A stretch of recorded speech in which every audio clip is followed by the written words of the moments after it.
Allahu al-batinu, Allah yang batin. Kalau Allahu al-batinu, Allah hanya Allah saja yang batin.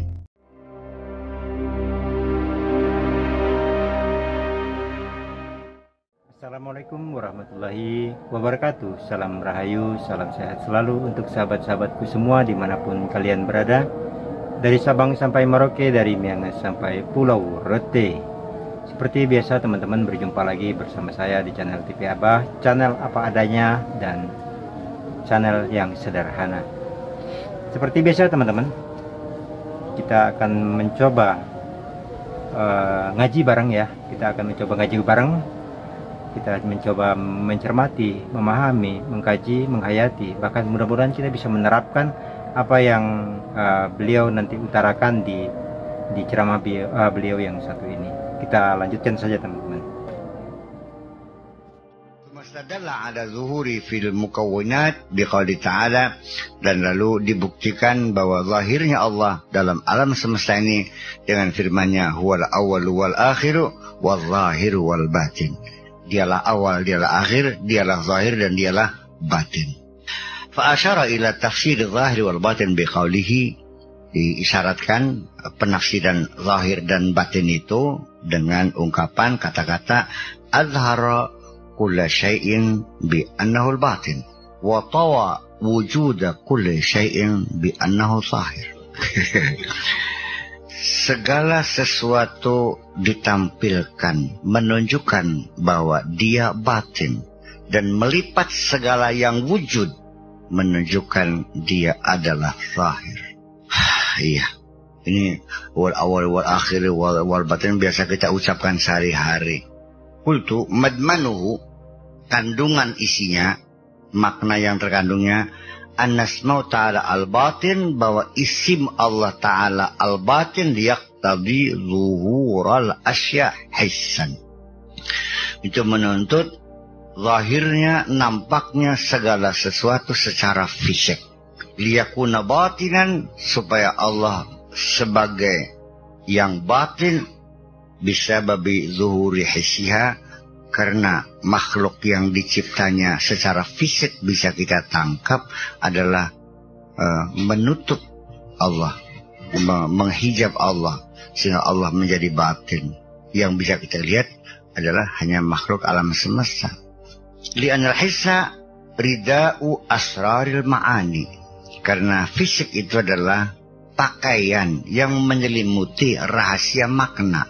Wasmuh zahir, dan isim Allah az-zahir yaqtadi butunal asya, itu menunjukkan, menuntut di tersembunyinya segala sesuatu. Sesuatu yang zahir ini itu bagaikan pakaian daripada rahasia makna. Nah itu teman-teman, kalau itu bahasanya sepintas ya, tapi kalau itu kita hayatin, kalau itu kita teliti, kalau itu kita pahami, maka itu bisa menuju kepada satu titik di mana titiknya jauh lebih dalam itu teman-teman, di mana bahwasanya yang dohir ini adalah pakaian daripada rahasia makna. Dan mudah-mudahan teman bisa memahami daripada pakaian-pakaian itu, bahwasanya di balik pakaian itulah yang sesungguhnya yang harus, yang wajib, yang sangat-sangat menentukan di mana tentang ilmu kemakrifatan kita kepada Yang Maha Kuasa. Ini kembali lagi menurut opini saya. Barang siapa yang mampu menerapkan 1 kali 24 jam, mampu menerapkan di balik pakaian atau rahasia makna itu yang mereka sudah dapatkan, maka sesungguhnya merekalah orang-orang yang beruntung teman-teman. Tapi bagaimana kita bisa memahami dahiriyah itu sebagai pakaian daripada rahasia makna? Bagaimana caranya? Caranya cuma satu teman-teman, menurut opini saya, carilah orang yang sudah bisa membaca rahasia makna di balik sesuatu perwujudan yang nyata saat ini. Di mana orangnya? Seperti beliau bilang, tidak tahu, cari saja orang. Oke, kita lanjutkan teman-teman. Ai halakuha wa mahlaluha, rusaknya dan sirnanya, liyakuna zahiran bima zahara minha, supaya Allah zahir dengan sebab apa yang zahir dari segala sesuatu yang ada itu. Hadza ma'na qauli azhara kulla syai'in bi annahu al-batin. Ai, yaitu bisa babi annahu al-batin liyatahaqqaqa butuhunahu biha. Jadi dengan sebab Allah itu sebagai batin, ya sehingga ketersembunyian segala sesuatu ya harus direalisasikan, semuanya menjadi tersembunyi.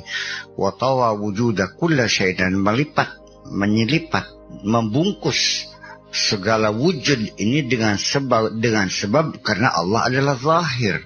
Liyatahaqqaqa infiraduhu bizuhuri fiha, supaya terrealisir kesendirian Allah tampil di dalam alam semesta ini. Hanya Allah yang kelihatan.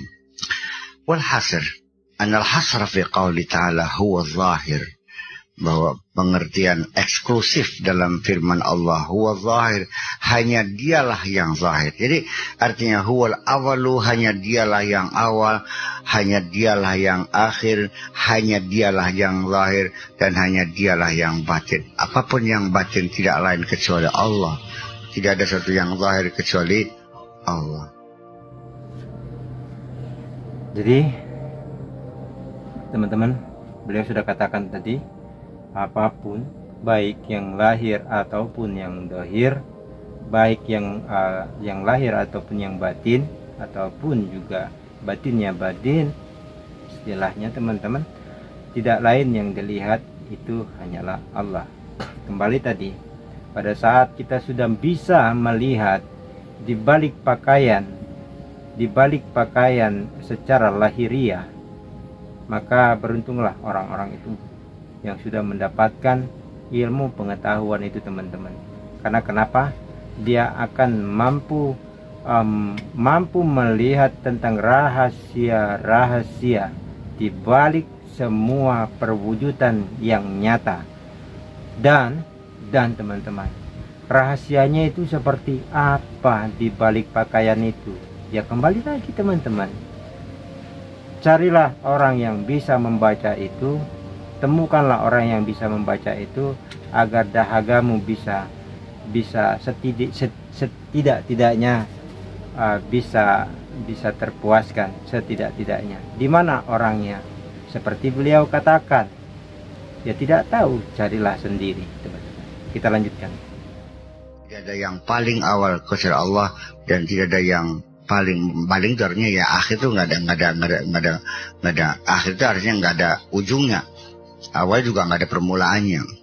Jadi ketika kita berbicara tentang awal akhir juga ya sudah, jangan berpikiran sejak kapan Allah ada. Memang tidak ada permulaannya. Masa manjing akal sirah bahwa tidak ada permulaannya, sesuatu yang tidak ada permulaannya, dan sesuatu yang tidak berakhir juga nggak masuk akal kamu. Bagaimana bisa menangkap sesuatu yang tidak berakhir? Tetapi secara ilmu matematika gitu, ya bisa saja dua garis yang sejajar juga ditarik dalam kepanjangan sampai kapanpun juga tidak mungkin akan berseberangan, tidak akan bertemu, karena sifatnya sejajar. Dimana yang nggak ada, begitu dia itu bertemu ya tidak sejajar lagi namanya. Dua garis yang sejajar itu sampai kapanpun tidak akan pernah bertemu. Jangan-jangan sesuatu yang tidak ada akhirnya adalah sesuatu yang sejajar. Balik-balik ya, emang saya kalau berpikir liar maka sana sih, tapi ya alhamdulillah kalau tanpa hidayah Allah bisa ngaco sen. Yang berpikir liar ya, liar gimana ya, sekarang lagi ikut ya. Tapi kadang-kadang yang dulunya saya anggap saya ngaco tuh bener juga ya. Artinya setelah saya lihat buktian, apakah hadis, apakah Al-Quran, apakah pendapat ulama, lah saya kan pernah mikir ke situ juga ya, kok bisa gitu. Wa qauluhu wal batinu yadullu ala annahu la batina siwahu. Huwal batinu, hanya dialah yang batin. Ini yang disebutkan huwa itu sendiri, itu dalam ilmu balaghanya namanya al-hasr. Dengan memunculkan kata dhamir huwa, itu huwa al-batinu. Allahu huwal batinu. Kalau Allahu al-batinu, Allah yang batin. Kalau Allah huwal batinu, hanya Allah saja yang batin. Al-hasanu huwa zaki. Hanya Hasan sajalah yang cerdas. Kalau Hasanun zakiyun, Hasan adalah orang yang cerdas. Kalau Al-Hasan huwa zaki, hanya Hasan yang cerdas. Itu istilah bahasanya begitu. Dalam bahasa Indonesia yang ada papadannya begitulah. Seperti Nabi Musa juga dikatakan ketika Allah berfirman kepada Nabi Musa, innani anallahu. Sebenarnya kan innani Allahu. Sebenarnya aku adalah Allah. Tapi innani anallahu. Bahwa Allah itu hanyalah aku. Tuhan itu hanya aku. Menunjukkan dhamir dimunculkan, itu perubahan maknanya adalah al-hasr atau al-qasr. La batina siwahu wa batanatil asya kulluha ba'da zuhri. Sehingga segala sesuatu yang ada semuanya menjadi terbatini setelah zuhurnya Allah, setelah tampaknya Allah. Fadalla kalamu subhanahu anhu ma zahara bihi huwa alladhi batana fi. Artinya menunjukkan, kalimat itu menunjukkan bahwa Allah itu annahu ma zahara bihi, apapun yang zahir, yang tampil karena ditampilkan oleh Allah, huwa alladhi batana fi, dan dialah yang membatinkannya. Allah yang menzahirkan dan Allah pula yang membatinkannya. Walladzi batana fihi walladzi zahara fihi. Apa yang dibatinkan itulah yang dizahirkan. Wa ila lam yasihal hasar.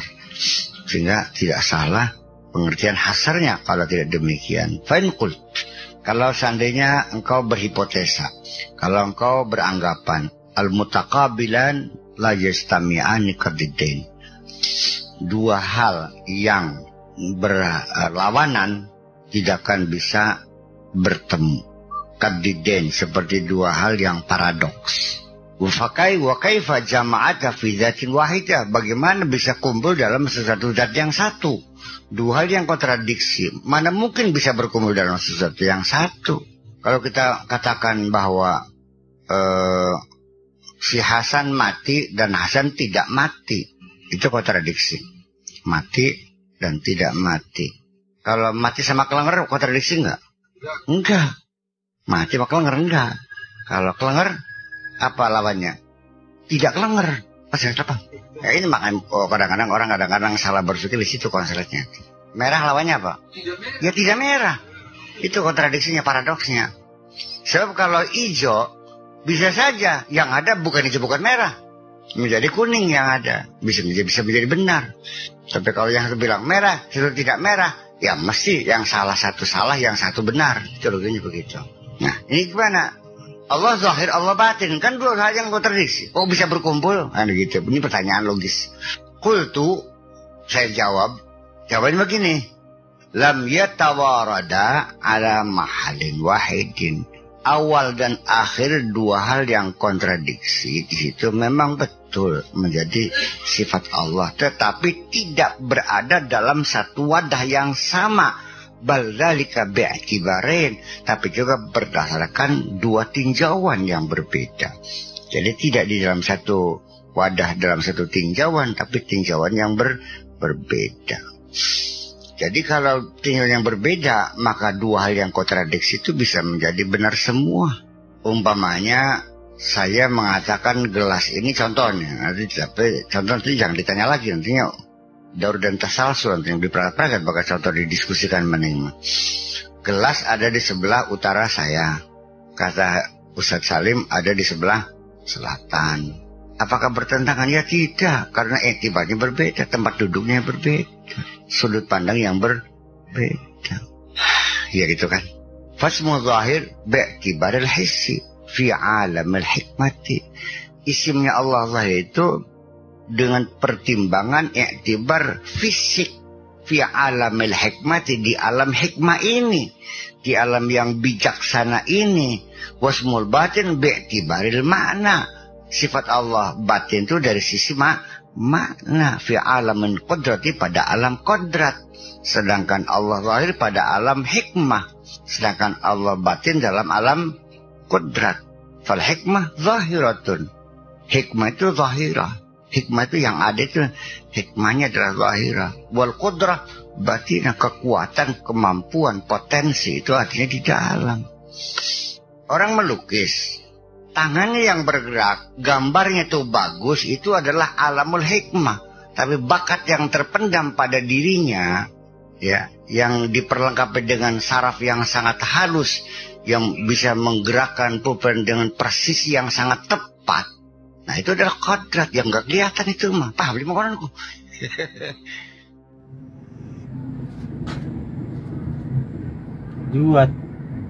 Dua hal yang kontradiksi, yang berbeda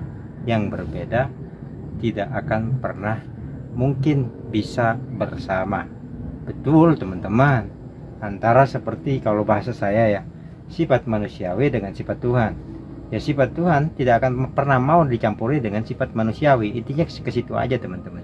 Jadi mereka mempunyai wadah tertentu, mereka mempunyai tinjauan tertentu atau tinjauan masing-masing.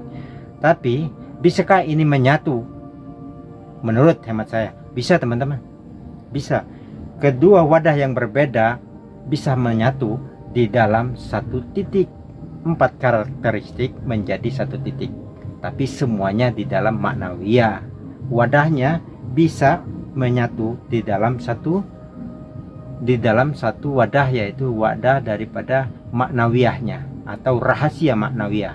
Nah, jadi antara lahiriah, warna-warni kehidupan lahiriah dengan batiniah bisa menyatu di dalam wadah yang berbeda lagi, yaitu di dalam wadah maknawiyah, rahasia maknawiyah. Itu menurut hemat saya. Nah, kenapa selalu diadakan perbedaan dua kontradiksi ini? Supaya kita bisa memahami tentang penyatuan diri yang sesungguhnya. Berbeda, jelas berbeda. Tentunya mereka mempunyai fungsi masing-masing, wadah masing-masing, tapi perbedaan itu sesungguhnya adalah satu di dalam rahasia makna itu sendiri. Seperti tadi, wadahnya duniawi itu seperti baju. Nah, barang siapa yang mampu masuk ke dalam rahasia maknawiyah, maka akan masuklah ke dalam wadah yang satu, teman-teman. Itu menurut hemat saya, teman-teman. Itu menurut opini saya. Tapi secara umum, yang beliau katakan secara umum, ya tidak akan pernah mungkin bisa, karena wadahnya sudah memang Tuhan buat masing-masing. Secara duniawi dan secara batinnya itu tentu tidak akan pernah menyatu sampai kapanpun, kecualian masuk di dalam satu sirullah itu sendiri, teman-teman. Oke, sampai di sini dulu videonya. Saya pamit undur diri. Bila mana salah kata dan perbuatan, saya mohon maaf, karena ini hanyalah opini saya. Kita sama-sama belajar, mengkaji, memahami. Mudah-mudahan Tuhan selalu membimbing kita, selalu 1x24 jam, selalu membimbing kita dalam keadaan dan kondisi apapun. Dan semoga juga hati kita bisa lepas dari cengkraman nafsu kita sendiri, teman-teman. Oke, saya pamit undur diri. Wassalamualaikum warahmatullahi wabarakatuh.